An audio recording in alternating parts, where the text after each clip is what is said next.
Graça e paz, igreja do Avivamento.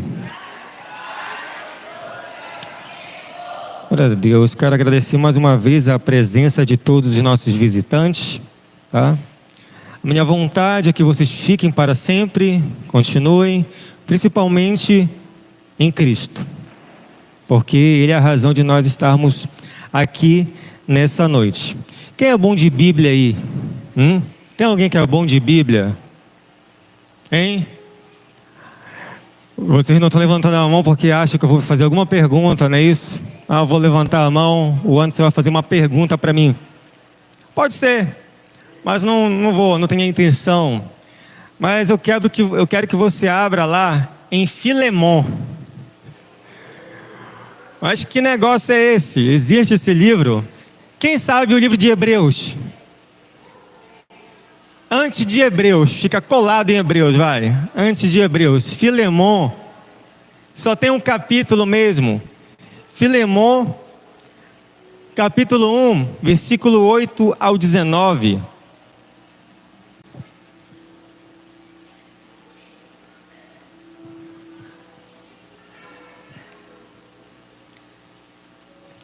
Nós vamos falar hoje sobre uma pessoa que não sei se, na verdade, você conhece na Bíblia. Eu acho que foi essa semana, minha esposa falou: amor, bora brincar de adedônia bíblico. O quê? Adedônia? Eu nunca mais brinquei desse negócio. Tu quer brincar de adedônia? Personagens bíblicos, nomes de profetas, cidades, enfim, nome, Novo Testamento, Velho Testamento, nome de reis e rainhas da Bíblia. Ela acabou ganhando ainda, de 30 pontos. Eu falei, eu quero revanche. Então, cita o nome bíblico. Aí quando tinha o nome com a letra P, tem, com a letra M, não tem. Eu até tentei inventar lá com M, Nabucodonosor, né? Não é Nabucodonosor, é Nabucodonosor. Algum objeto da Bíblia com letra G, eu botei lá garrafa. Vai pesquisar, vai ter garrafa lá no meio. E assim, vai ter a revanche. Foi legal, foi interessante. Isso nos motiva a ler mais a Bíblia, conhecer mais os nomes bíblicos, os personagens, quem eram os discípulos, tá? E hoje nós vamos falar sobre Onésimo. Quem já ouviu falar sobre Onésimo? Hein? Alguém já ouviu falar sobre Onésimo aqui? Não? Onésimo é que vem depois do 10º, né? Deixa pra lá. Tu achou graça, não foi? Todos acharam Filemon? Capítulo 1, versículo 8. Vamos ler. Diz assim: por isso mesmo, tendo em Cristo plena liberdade para mandar que você cumpra o seu dever, prefiro fazer um apelo com base no amor. Eu, Paulo, já velho e agora também prisioneiro de Cristo, apelo em favor de meu filho Onésimo, para que gerei enquanto estava preso. Ele antes era inútil para você, mas agora ele é útil, tanto para você quanto para mim. Mando de volta para você como se fosse o meu próprio coração. Gostaria de mantê-lo comigo, para que me ajudasse em seu lugar, enquanto estou preso por causa do Evangelho. Mas não quis fazer nada sem a sua permissão, para que qualquer favor que você fizer seja espontâneo e não forçado. Talvez ele tenha sido separado de você por algum tempo, para que você o tivesse de volta para sempre. Não mais como escravo, mas muito além de escravo, como irmão amado. Para mim ele é um irmão muito amado. E ainda mais para você, tanto como pessoa quanto como cristão. Assim, se você me considera companheiro na fé, receba ele como se estivesse recebendo a mim. Se ele o prejudicou em algo ou deve alguma coisa a você, ponha na minha conta. Eu, Paulo, escrevo de próprio punho. Eu pagarei, não para dizer que você me deve a própria vida. Glória a Deus. Quero que você feche seus olhos, eu quero fazer uma oração. Senhor, meu Deus e Pai, Espírito Santo, nesse momento, Senhor, me use conforme a Tua vontade, use o meu entendimento, use a minha voz, use as minhas mãos, o que o Senhor quiser usar, Pai. Faça a Tua vontade nessa noite, que a mensagem ela seja passada de acordo com como Tu queres e não como a gente quer. Em nome do Senhor Jesus, prepara cada coração para receber aquilo que o Senhor tem, em nome do Senhor Jesus. Amém. A intenção dessa mensagem é relatar, um dos pontos é relatar e lembrar o comportamento do bom pastor para conosco. Outro ponto é reforçar a verdade de que estamos sendo trabalhados como filhos e não mais como escravos. Diga para a pessoa do seu lado, você é filho, você é filha. Outro é trazer uma reflexão de como está a nossa riqueza espiritual também. Então, nessa pequena palavra de hoje, esses 3 pontos, tá? Trazer uma revelação de como está a nossa riqueza espiritual, reforçar a verdade de que estamos sendo trabalhados como filhos, não somos escravos, principalmente do pecado. Relatar e lembrar o comportamento de um bom pastor para conosco. Gente, quando eu li essa passagem, eu não consigo ver o Paulo assassino. É muito difícil. Essa é uma das passagens que eu leio e falo, Paulo, ele era assassino mesmo? Era esse o Paulo que matava os crentes? Era esse o Paulo que mandava degolar, que mandava queimar? Eu não acredito. Só nessa passagem que a gente acaba de ler aqui, a gente consegue ver o tanto de amor que tinha na vida de Paulo. A gente consegue ver o quão cheio do Espírito Santo era Paulo. A gente consegue ver que aquele Paulo que matava já não existe mais. Aqui é aquele Paulo que ama. É aquele Paulo que fala ali, ó, com muita força. Toma conta dele. Eu estou te enviando ele para que você cuide. É um Paulo renovado, é um Paulo cheio de Deus. Quem foi Filemon? Quem foi Onésimo? A carta de Paulo a Filemon trata-se praticamente de um incentivo para que Filemon receba de volta Onésimo, porém não mais como escravo, mas sim como amigo, como um irmão ou até um filho. E quem era Onésimo? Onésimo era escravo de Filemon. Só que Onésimo, ele fugiu para Roma, para ficar junto de Paulo. E isso ainda no tempo onde Paulo estava fazendo, né, essas aberrações todas, perseguindo os cristãos, matando, enfim, torturando. Só que quando Paulo, ele se converteu, Paulo também levou Onésimo junto. Paulo teve um encontro com Jesus e Onésimo também, através da vida de Paulo, teve um encontro com Jesus. Então Paulo passou a consolidar Onésimo. Paulo começou a trabalhar Onésimo, aquele que era escravo de Filemon. Onésimo tinha acabado de fugir. Isso já passava o quê? Creio que anos. Onésimo estava longe de Filemon. E aquele que fica longe de seu senhor, o seu senhor não fica, né, chateado, né, aborrecido. Com certeza Filemon ficou muito aborrecido por Onésimo ter fugido. Só que, por incrível que pareça, Filemon acaba assim tendo encontro com Jesus. E Paulo acaba se tornando um dos seus grandes amigos na fé. E Paulo começa a escrever para Filemon, olha, eu estou enviando para ti de novo. Estou enviando para você de volta, Onésimo. Receba ele. Eu comecei a trabalhar a vida de Onésimo. Eu orei pela vida de Onésimo. Eu fui atrás de Onésimo. Aquilo que, né, ele não tinha, eu fui usado na vida dele para ele ter, né, aquilo que ele não teve durante toda a vida dele. Durante toda a vida, antes disso, Onésimo era maltratado, era rejeitado, era tratado como escravo. Então, quando Paulo se converteu, Onésimo também tornou-se seguidor de Cristo. Onésimo teve que ser trabalhado de escravo para agora ser filho.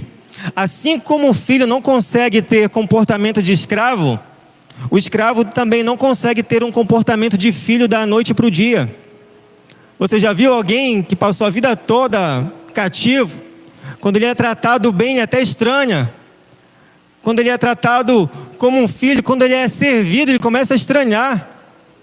Porque ele acha que ele nasceu somente para ser escravo, para servir, para apanhar, para sentir dor. Eu quero te dizer que você não nasceu para viver apanhando na vida. Você não nasceu somente para sentir dor. Você não nasceu para apenas comer as migalhas. Nós nascemos para, sim, ser filhos de Deus. E quem nasceu de novo aí sabe que a todos aqueles quanto receberam, o Senhor deu o poder de se tornar filhos e filhas do Senhor. Então, Onésimo era um escravo de Filemon. Sabe o que significa Onésimo? Onésimo significa útil. Onésimo, se você for pesquisar o que significa Onésimo, significa útil. Porque muitas vezes o escravo, ele não é útil. Ele só é útil para, tem um serviço, bora. Faz isso. O escravo, né, ele só é lembrado quando tem um serviço. O escravo, ele só é lembrado quando tem uma obra. Opa, tem uma obra. É para quebrar o concreto, chama Onésimo. É para limpar a vala, chama Onésimo. Obrigado. É para cortar essa árvore em tantos pedaços, chama Onésimo. É para cavar poço, para cavar buraco, chama Onésimo. Geralmente, eu nunca fui senhor de escravo, e nunca vou ser, em nome de Jesus. Mas para quem sabe, é assim dessa forma. É muito difícil ter naquela época, né, ou uns anos, décadas atrás aí, o Senhor chamar um escravo para jantar, venha, senta à mesa comigo. Não existia isso. Era muito difícil um senhor lembrar de um escravo para sentar à mesa, para jantar, para almoçar, para tomar um café da manhã. E eu quero trazer uma reflexão de que nós não somos mais escravos do pecado. Nós não somos mais escravos desse mundo. Nós não somos mais escravos da dor.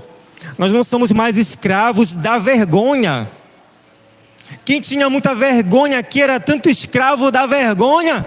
E o Senhor quebrou isso. Eu era um. Eu ainda tenho um pouquinho. Mas o Senhor está quebrando, porque eu não nasci para ser escravo disso.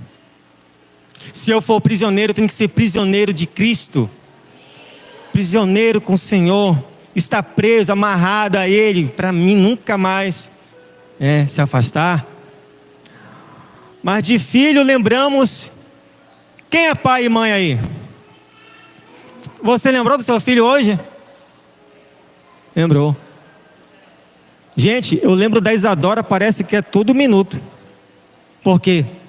Porque eu não lembro da Isadora quando eu só preciso dos trabalhos da Isadora. Ela nem trabalha. Ela me dá trabalho. Né, amor? Mas de filho a gente lembra várias vezes. De filho a gente lembra porque ama. De filho a gente lembra e pensa, será que ele está bem? Opa, a minha mãe ainda é assim comigo. Se ela estiver escutando, ela fica pensando, será que antes tem que comer em casa? Será que ele já jantou? Eu tenho que levar a comida do meu filho. Eu tenho que trazer uns remédios, uns cuidados. Ei, como é que tá? Você já melhorou, filho? Ou seja, de filho, a gente praticamente lembra a todo momento. Como é que será que está ela? Como é que será que está ele? Será que está bem?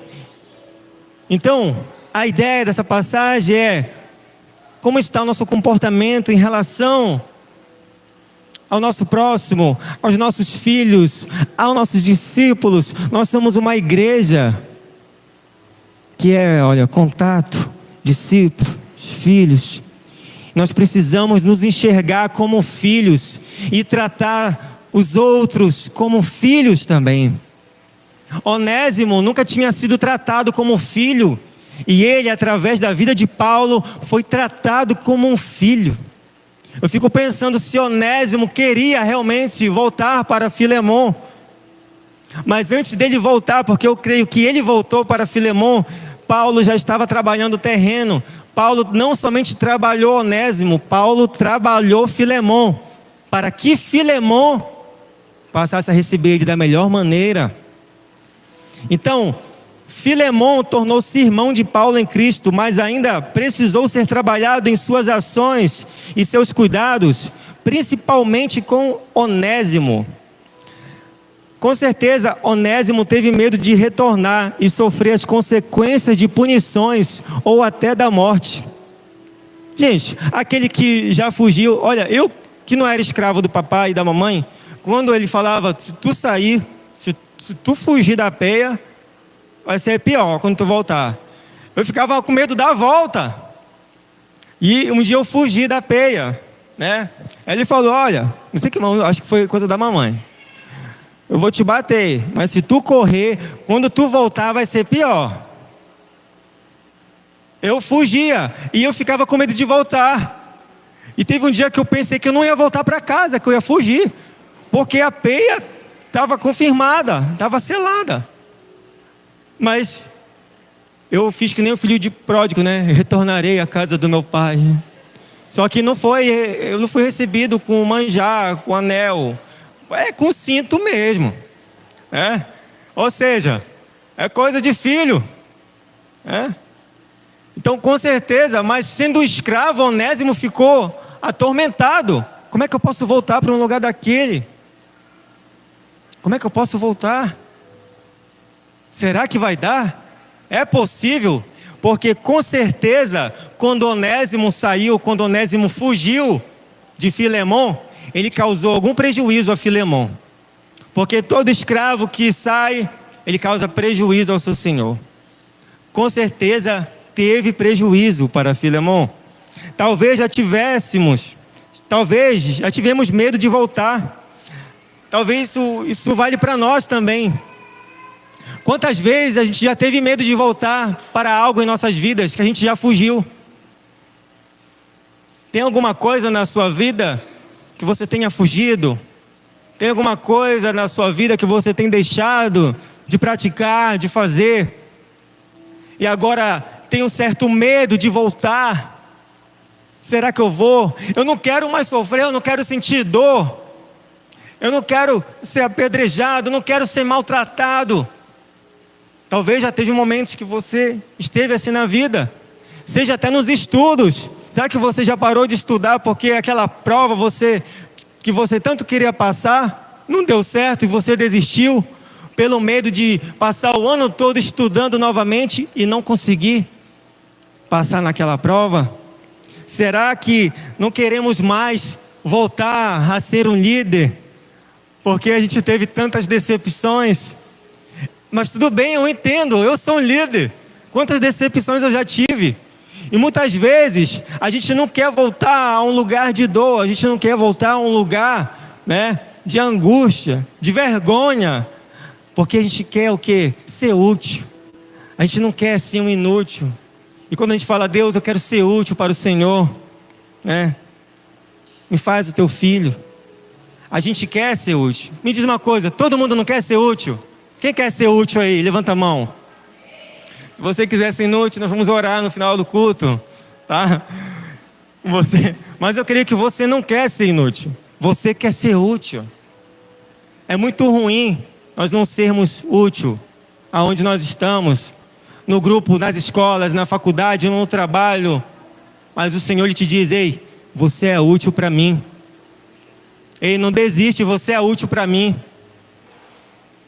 Não desiste, você continua sendo útil para mim. A tua vida tem muita utilidade para mim, tá? Paulo preparou Filemon e Onésimo para viverem juntos uma nova experiência. Antes da experiência de Filemon para com Onésimo, era de escravidão. Paulo trabalhou os dois para que os dois pudessem viver algo diferente, mas agora em Cristo. E nós precisamos, muitas vezes nos readaptar, nos renovar também em Deus, para que a gente possa viver algo diferente, para que a gente possa viver algo junto. Eu creio que Paulo lhe disse para Filemão: Filemão, não maltrate mais Onésimo. Onésimo, eu fico olhando aqui essa passagem, eu vi um monte de frase na cabeça. Paulo dizendo para Filemão: Filemão, não maltrate mais Onésimo. Não envergonhe mais Onésimo. Não faça mais isso. E Paulo também dizendo para Onésimo: você agora é filho, Onésimo. Volte, você será bem tratado. Volte, Onésimo. Você agora é filho. Você não é mais escravo. Você será bem tratado. Porque quem está em Cristo é bem tratado. Nós precisamos ser bem tratados. Esse dia, ontem falei no trabalho, todo mundo é digno de respeito, mesmo do maior ao menor.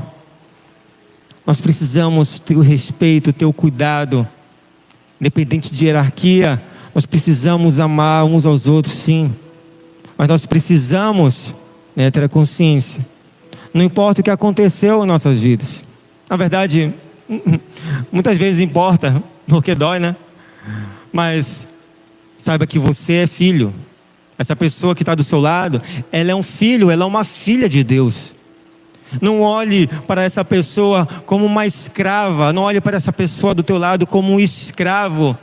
Não olhe para essa pessoa como um escravo só porque de repente agora eu sou um líder de célula, agora, enfim, eu sou isso. Não. Aí que está na hora de servir mais. Aí que está na hora de ver mais o teu próximo como um filho de Deus, como uma filha de Deus, como aquele que tem valor, como aquele que é amado por Deus. Paulo, meu filho Onésimo, agora você é útil. Você não é mais escravo. E para você também, igreja, você é livre. Você está sendo trabalhado, igreja. Está sendo moldado, igreja. Volte como filho. Ainda dá tempo para deixar de ser escravo. Ainda dá tempo de viver o que um filho pode viver. Ainda dá tempo de desfrutar o que um filho pode ter de um pai. Ainda dá tempo de todos nós vivermos coisas que nunca vivemos, porque nós somos filhos de Deus. Precisamos sentir esse cuidado, saber que o Senhor está nos protegendo, que Ele está cuidando. Jesus te trata, Ele te cura. Jesus, Ele é muito bom. Jesus é o bom pastor. Jesus quer que você volte. Jesus não causa medo, gente. Jesus não causa medo. A única passagem na Bíblia que diz que os discípulos tiveram medo foi porque eles confundiram Jesus com fantasma. Mas depois que eles viram que era Jesus, eles não tiveram medo de nada. Tanto é que o rapaz chamado Pedro falou: Senhor, já que é tu, eu quero ir também. Então Pedro, ele foi, ele afundou, mas aprendeu. Teve um aprendizado com Jesus. Então Jesus, ele não causa medo. Jesus, ele não causa medo em ninguém. Mas se nós somos imagem e semelhança de Cristo, nós precisamos ser essa luz também, resplandecer essa luz de Jesus. Eu não posso botar medo em você. A minha esposa fala que eu sou bonito, mas se eu for feio para você, não fique com medo. Estou brincando, mas nós não precisamos ser alguém que bota medo, mas aquele que, é a Sônia. Sônia, eu quero ir. Thaís, eu quero ir, eu quero. E não, não. Nós precisamos ter esse amor de Cristo em nós. Será que estamos sendo como Filemão, que não é tão fácil aceitar quem já foi escravo, que já foi o centro das atenções da vergonha e da dor, e agora é centro das atenções do amor de Deus? Gente, talvez tem muitas pessoas que você não vai acreditar, mas que vão aceitar a Cristo. Tem pessoas que você vai ver, não vai dar nada, mas essas pessoas vão aceitar a Cristo. Pessoas que eram escravos, que você talvez dizia no pensamento: não vai dar, isso é muito difícil. Não olha para a pessoa, olha para quem pode mudar essa pessoa, que é o Senhor Jesus. É Ele quem faz. Então muitas vezes a gente pode também Rejeitar, sem querer as pessoas, né? Ou, não, porque tu já foi escravo. Ah, não, porque tu já passou vergonha. Ei, eu quero te dizer uma coisa. Entenda que se Deus quiser honrar uma pessoa, não há homem que impeça. Entenda isso. E ai daquele que se meter na frente do Senhor para impedir que essa pessoa receba a honra. Então não olhe, portanto, que a pessoa um dia foi escravo na vida. Não olhe aquilo que ela não recebeu por um período na vida. Olhe o que o Senhor quer fazer na vida dela. E sabe, isso vale também, sabe para quê? Para nós, para o nosso eu. Ó. Não é só para o teu irmão, muitas vezes a gente não acredita em nós. Olhe para você e saiba que Deus ele pode fazer algo muito tremendo na sua vida. Olhe para você e saiba que Deus ele pode e está construindo algo ainda aí dentro do teu coração. Está mexendo nas estruturas. Principalmente você. Acredite em você. É muito fácil às vezes a gente acreditar no outro e não acreditar em nós. O Senhor ele acredita em você. Diga para a pessoa do seu lado: o Senhor acredita em você. Filemon teve que quebrar a conta de escravidão com Onésimo. Filemon tinha uma conta de escravidão com Onésimo. Ele falou: vai ter que quebrar. Aquele que talvez torturou, que bateu, que humilhou, que disse coisas terríveis, que muitas vezes foi injusto, ele teve que quebrar essa conta com Onésimo. Filemon teve que passar agora a ser um homem justo, a ser alguém melhor com as pessoas que estão ao seu redor. Ele teve que o quê? Deixar a tortura de lado e oferecer alívio, oferecer proteção, oferecer cuidado que ele nunca tinha oferecido. Nós precisamos oferecer mais cuidados. Será que nós estamos sendo aqueles que oferecem mais cuidados para o próximo? Temos que ser essas pessoas. Isso eu falo para mim também. Eu falo: Senhor, eu quero ser mais que isso. Eu quero ir além do que eu estou vivendo. Precisamos ser como Onésimo. Apesar do medo, da vergonha, das dores, deixou ser tratado através da vida de Paulo. Muitas vezes tem dor no nosso coração, tem situações que a gente pensa que nunca vão ser tiradas. Para aí eu não volto, eu não quero mais fazer isso, eu não quero mais trabalhar dessa forma. Mas se você deixar o Senhor tocar, Ele vai te revelar o que você pode e o que você não pode também. No versículo 12, Paulo diz: mando de volta a você como se fosse o meu coração. Nossa, quando eu li essa passagem, eu falei: nossa, Paulo está apelando, hein? Paulo fala para Filemon: olha, eu estou mandando Onésimo de volta para você. Receba Onésimo como se fosse o meu coração. Então, Filemon, se você me considera, se você me reconhece como um homem na fé, receba Onésimo como se fosse a minha vida. Trate Onésimo como se fosse meu coração. Então, quero te dizer uma coisa: que tocar no filho é mesmo que tocar no coração do pai. Eu falo no modo geral, da mãe também. Tocar no filho é o mesmo que tocar no coração, né? Tocar no filho é o mesmo que tocar no coração do pai. Quando mexe com o filho, mexe com a gente. É capaz, se tu tiver uma amizade com uma pessoa e essa pessoa tocar no teu filho, é capaz de você perder essa amizade. Não importe o quanto os 500 anos eram de amizade. Se aquela pessoa toca no filho, tocou no meu coração. Então, quando o Paulo ele disse: Onésimo está voltando para você, mas receba ele como se fosse o meu coração. Filemon não pensa duas vezes. Rapaz, eu tenho que cuidar de Onésimo. É o coração de Paulo. Jesus mesmo disse: aquele que recebe a mim, recebe o Pai. O próprio Deus falou: olha, se vocês receberem meu filho, você recebe a mim. Se vocês se alegrarem com meu filho, vocês recebem a mim. Se vocês abraçarem meu filho, vocês me abraçam. Mas se vocês maltratam meu filho, vocês tocam em mim também. Se vocês rejeitam meu filho, vocês me rejeitam também. E nós também precisamos agir com os nossos, como se fosse nosso coração. Ei, é um discípulo? Trate como se fosse o seu coração. Ele não é mais um escravo, ele é filho. Para onde seu filho for, ei, é meu coração. Aonde ele está, respeita meu filho. Não toca no meu filho. Ele é meu coração. Comece a ver também seus discípulos dessa forma. Olha, meu coração, olha ali, ó. Aquele que foi gerado, aquele que está sendo cuidado, que está sendo edificado. Ali está meu coração. Ali está a minha vida.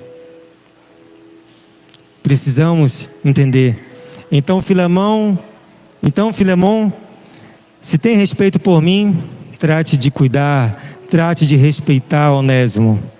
O que estiver fazendo por ele, estará fazendo por mim. Amém? Como é que está o nosso trato? Como é que está a nossa vida? Como é que estamos enxergando a quem o Senhor nos deu? Como é que nós estamos tratando? Quando eu li essa passagem, antes de eu trazer uma mensagem, eu tenho várias, a Carla até falou, outro não preparou a mensagem. Não, eu não sei. Eu tenho um monte de coisa escrita e nada. E quando Deus falou, é isso, nós precisamos disso. Nós precisamos. O Senhor nos ensina a tratar filhos como o próprio coração. O coração é algo vital e sensível. O coração não é sensível? Eu conheço um homem que ele se aposentou porque a coluna estava, parece, encostando, a coluna dele, um osso, não sei se era da coluna, enfim, esse osso estava encostando no coração dele, pouca coisa, era o suficiente para ele de repente ter uma morte. Ele teve que se aposentar, porque o coração ele é sensível. Mexeu no coração, ele é sensível. Então, nós precisamos ser sensíveis. Filemão era insensível com Onésimo. Quando Onésimo estava com Filemão, o que Filemão falava? Filemão era sensível com Onésimo? Onésimo sendo escravo? Não. Filemão dava chibatada em Onésimo, provavelmente. Deixava Onésimo sem comer. Dava trabalho. Deixava Onésimo cansado. Filemão era insensível com Onésimo. Quando Paulo fala de coração, ele fala, olha, seja sensível também. Sensível. Teve um dia que eu tive um piripaque. Teve um tempo que eu fazia natação. A professora passou uma prova lá que quase que eu morro. E eu não parava, era rapaz. E uma hora eu parei na piscina, meu coração estava. Aí eu fiquei assim. Aí alguém parou do meu lado e falou: oi, tudo bem? Tá. Vai-te embora, vai-te embora, não fala comigo. Vai-te embora. E fiquei lá. Coração, pensei que ele ia sair. E a gente tem que ter o cuidado com o nosso coração. Então Filemão precisou ser sensível. Precisava sensibilizar com ele, pois já não era mais escravo, ele era filho. E todo aquele que é filho, a gente precisa sensibilizar. Todo aquele que é filho, a gente precisa sensibilizar.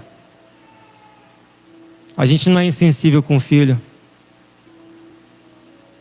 A gente se sensibiliza com ele. Paulo estava orientando Filemão para uma nova condução.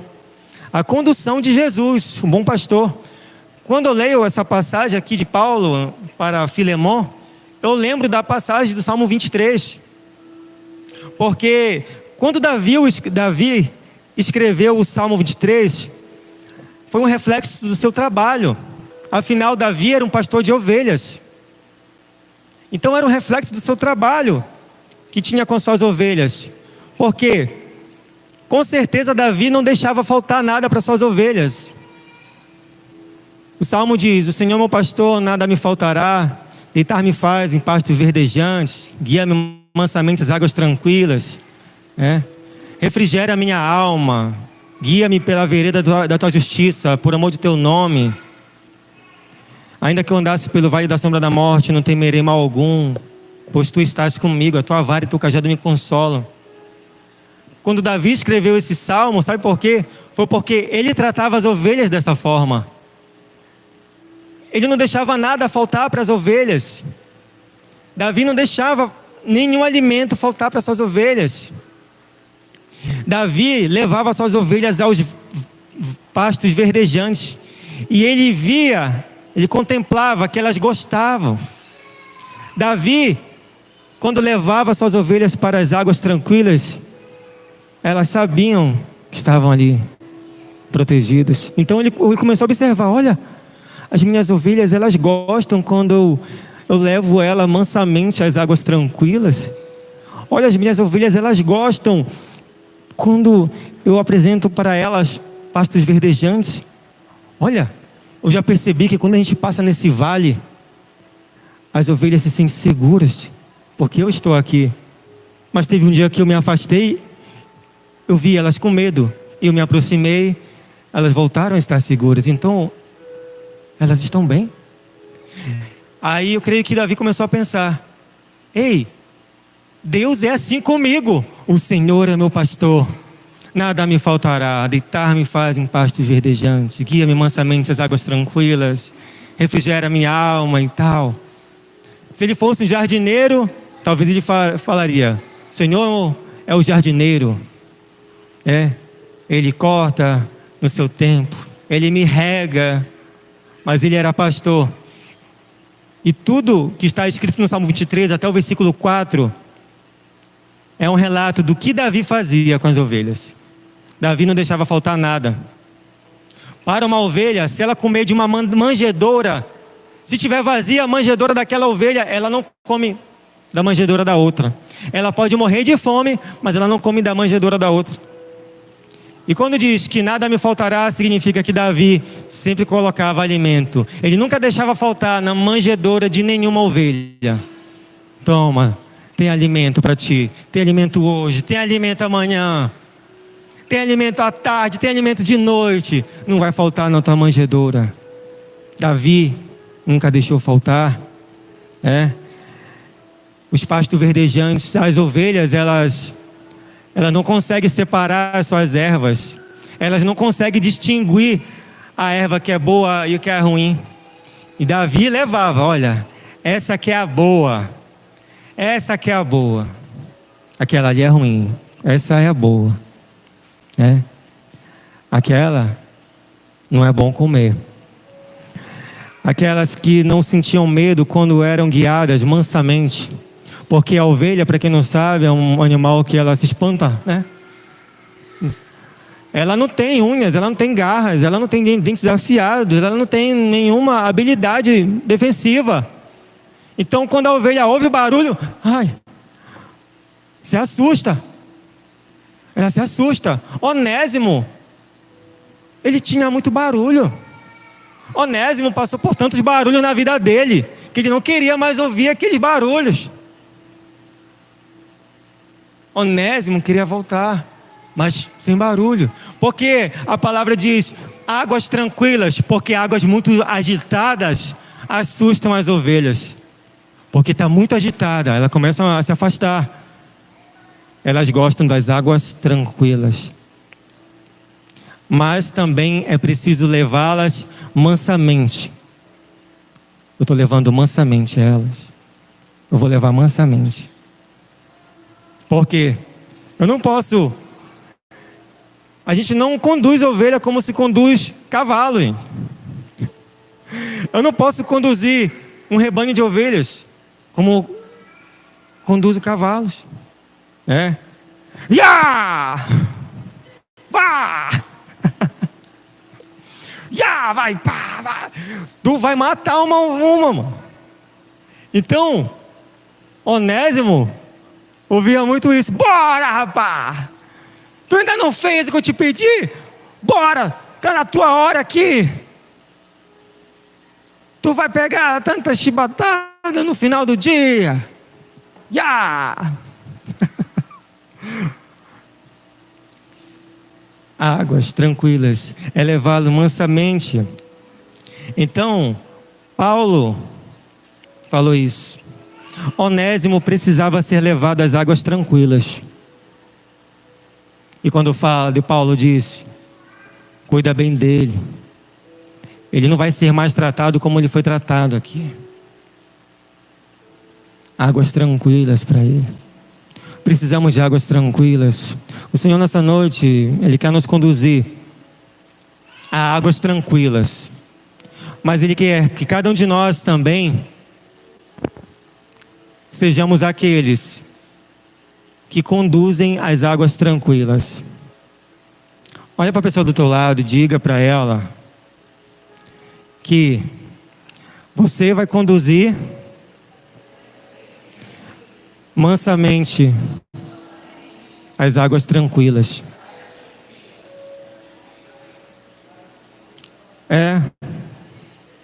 Quantas vezes eu já não conduzi também, né?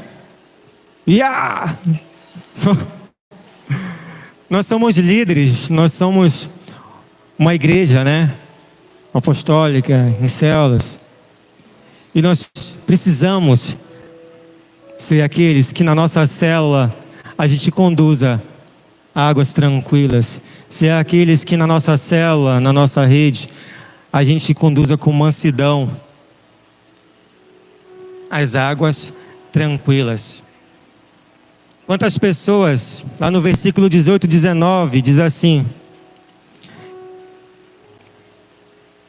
Isso aqui falou um pouco comigo, me constrangeu. Diz assim: se ele o prejudicou em algo ou deve alguma coisa a você, ponha na minha conta. Eu, Paulo, escrevo de próprio punho, eu pagarei, para não dizer que você me deve a própria vida. Eu fiquei pensativo quando Paulo disse isso. Eu fiquei constrangido com o amor de Deus. Não é errado a gente pedir por riquezas, por coisas materiais. Mas quando Paulo disse isso, eu fiquei pensando. Paulo, ele pagou por Onésimo. Paulo, ele pagou espiritualmente por Onésimo. Paulo falou: ei, bota na minha conta, Onésimo. Ele é meu, então. Se ele te prejudicou, se ele causou dano a você, bota na minha conta. Aí, eu fiz a pergunta para mim: quem está na tua conta? Quantos estão na tua conta? Quantos estão na tua conta? Tem muitas pessoas que você conhece, muitos amigos, seus familiares, mas será que eles estão na tua conta de oração? Quando eu li essa passagem, eu me vi assim, em pensamento, eu fechei meus olhos e eu abrindo minha carteira espiritual. Nossa! Tá faltando. Eu imaginei eu abrindo uma carteira espiritual. E eu pensando: nossa, é tão fácil você botar alguém na tua conta, e por que a gente não coloca na nossa conta espiritual? Eu creio que não é tão difícil, tem batalhas. Mas você se ajoelhar, orar por alguém. Eu vou orar pela minha mãe, eu vou orar pelo meu pai. Eu vou orar por aquele discípulo. Eu vou brigar pela causa daquele discípulo. Bota na minha conta aí, que eu vou pagar junto contigo. Bota na minha conta que eu pago esse preço junto contigo. Bota na minha conta que a gente vai junto. Onésimo não foi mais escravo. E tudo isso se deve à vida de Paulo, que foi usado por Deus para não deixar Onésimo de lado. Ele foi até o final, pagou a conta espiritual junto com Onésimo. E, se possível, ele iria pagar financeiramente também. Toma. Não importa o que aconteça, Onésimo é do Senhor. Paulo estava disposto na vida de Onésimo, para que Onésimo fosse do Senhor. Paulo tiraria do bolso: Onésimo é do Senhor. Ele não vai voltar para a prisão. Ele não vai comer besteira. Ele não vai ficar ouvindo o que não deve. Ele vai ouvir coisa boa agora. Ele vai ouvir sobre a salvação, sobre a vida de Cristo. O que tem na nossa carteira? Se estamos aqui hoje, pode ter certeza que já estivemos na conta das orações de alguém, principalmente na de Jesus, que se entregou por nós. Talvez depois das palavras ditas na cruz, ele pudesse dizer assim: está pago, está na conta. Todos vocês, todos nós, entramos na conta do Senhor. Está na conta, eles são meus. Está na conta, tudo é meu agora. Vocês são meus. E todo aquele que me aceitar como Senhor e Salvador, esse será salvo. O preço já foi pago. Você tem liberdade, você pode se achegar. Você pode não ser mais um escravo, mas você tem direito a ser filho. Está pago. Hoje alguém falou, semana passada, na quinzena, alguém falou lá no grupo: está na conta. Caiu, tem lá, tem valores, mas o Senhor não quer que somente caia valores em uma conta financeira nossa. Ele quer que esteja na conta nossa também vidas. Alguém sendo ganho, alguém, sabe?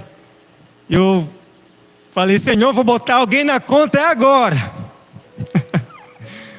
Bora, vamos orar. Muitas vezes a gente esquece. Muitas vezes a gente esquece. Quando pagamos o preço pela vida de alguém, queremos que ela beba, coma e desfrute do melhor, de uma nova vida preparada por Deus. Quantos estão na nossa conta? Será que nossa carteira espiritual está cheia ou está lisa? Abra uma conta no reino, se você já tiver. Invista mais, invista mais. Vai, alcance um, alcance outro. Essa é a melhor maneira de alcançar essas vidas. Fique de pé no seu lugar.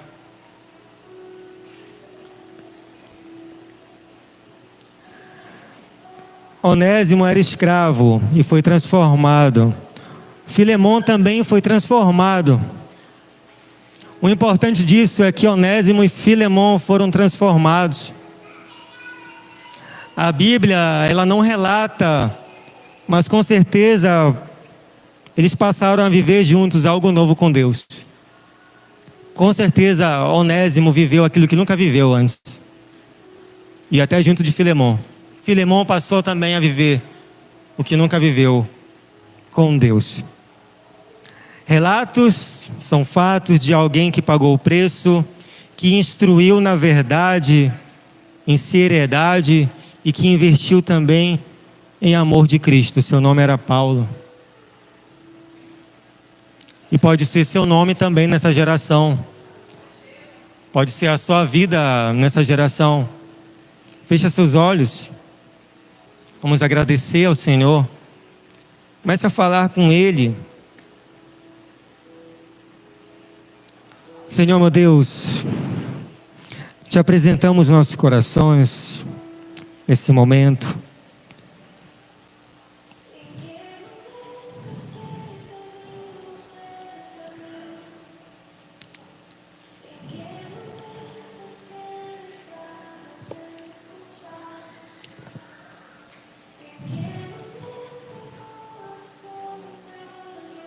Te apresentamos as nossas vidas, Espírito Santo.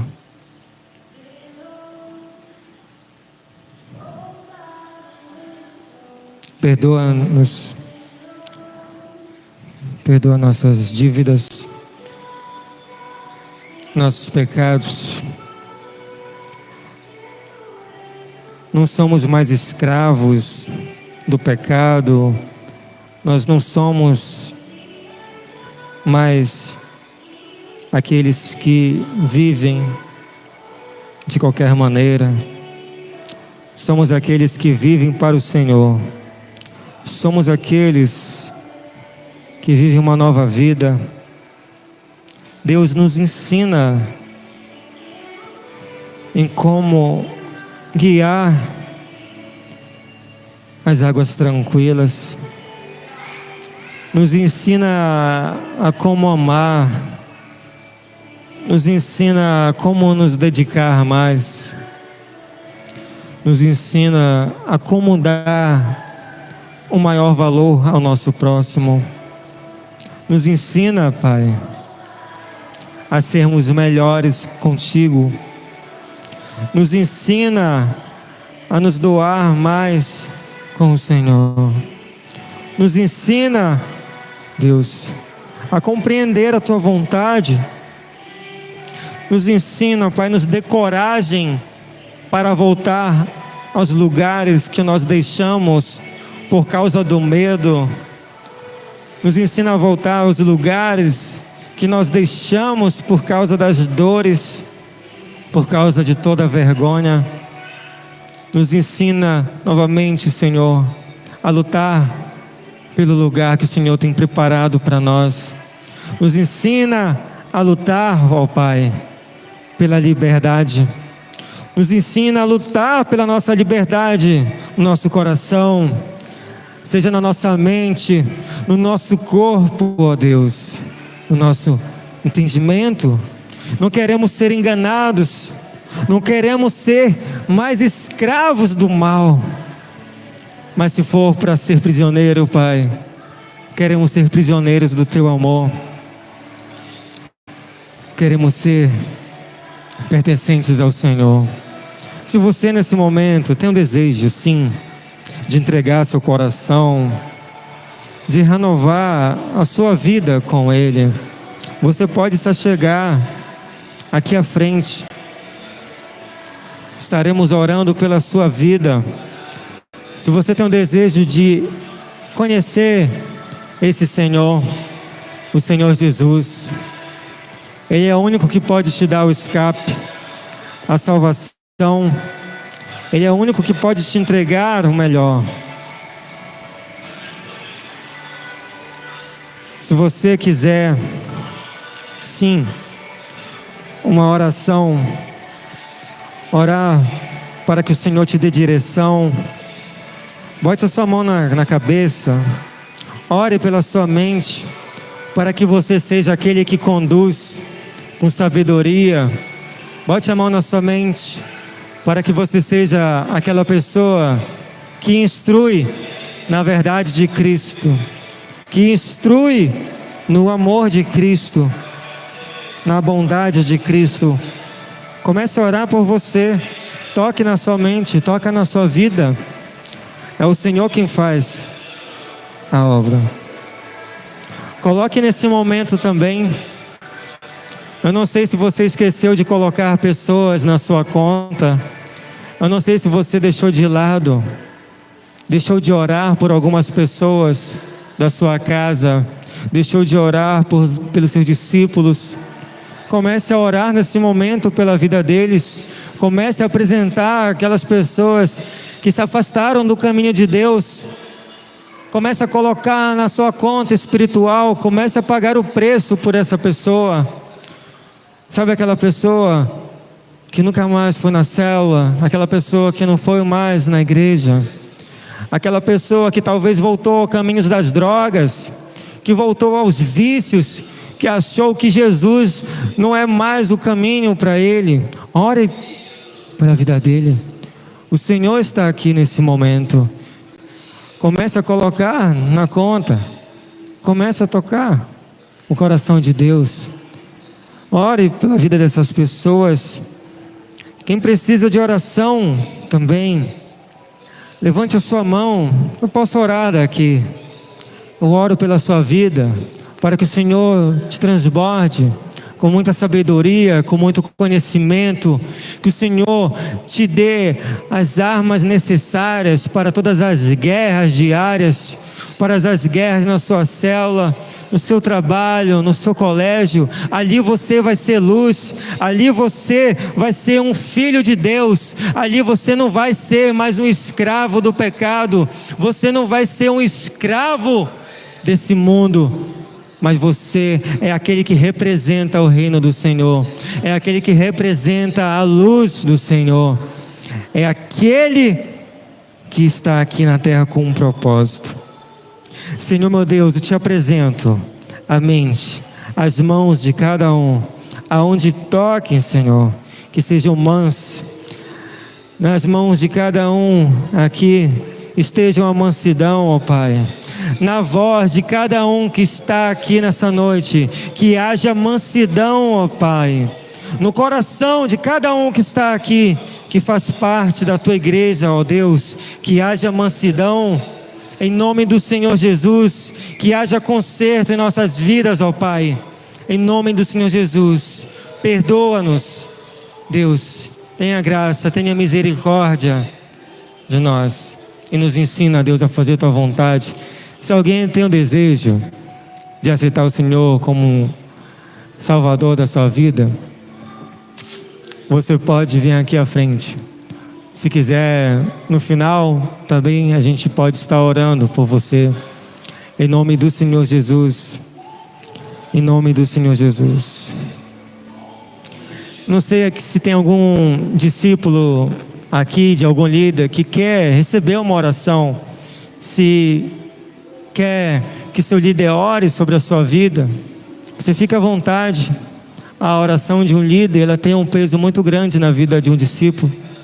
A bênção de um líder tem um peso muito grande na vida de um discípulo. A bênção de um pastor. Você é o pastor da sua célula, você é o pastor de seu discípulo, você é a pastora, você é aquele que pode derramar o óleo, que pode derramar o azeite. E seja essa pessoa. Precisamos conduzir as águas tranquilas. Nós somos filhos, não mais escravos. Dê um grande aplauso ao Senhor, em nome do Senhor Jesus. Aplauda o Senhor se você puder. Amém.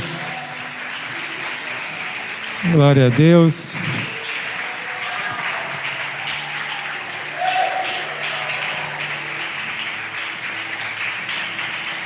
Aleluia.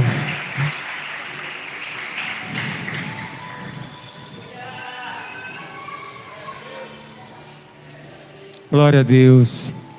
O Senhor, Ele sabe o que faz, tá?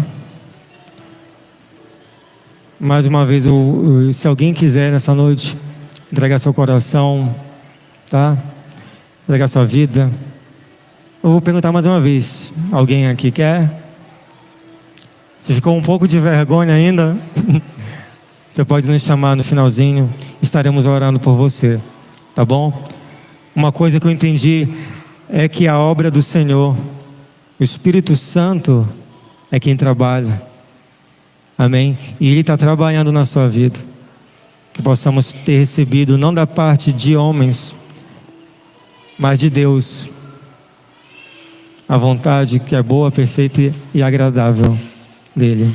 Amém? Vou chamar alguém aqui para fazer a oração final. Eu estou rouco, cara. Eu até falei para a apóstola, olha, eu vou tentar falar, mas eu consegui. Deixa eu ver aqui. Ah, tá se escondendo, né? Tá bom. Ok. Glória a Deus. Chamar o David. Vem cá, David. Oração final para nós aqui. Amém? Dê um aplauso ao David aí, nosso M12 do avivamento. Amém? Gente, eu esqueci de passar. A nossa apóstola, ela está para Moju, tá?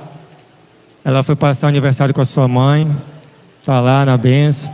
Na semana que vem ela vai estar aqui conosco novamente. Tá bom?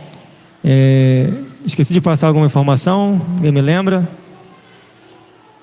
Certinho?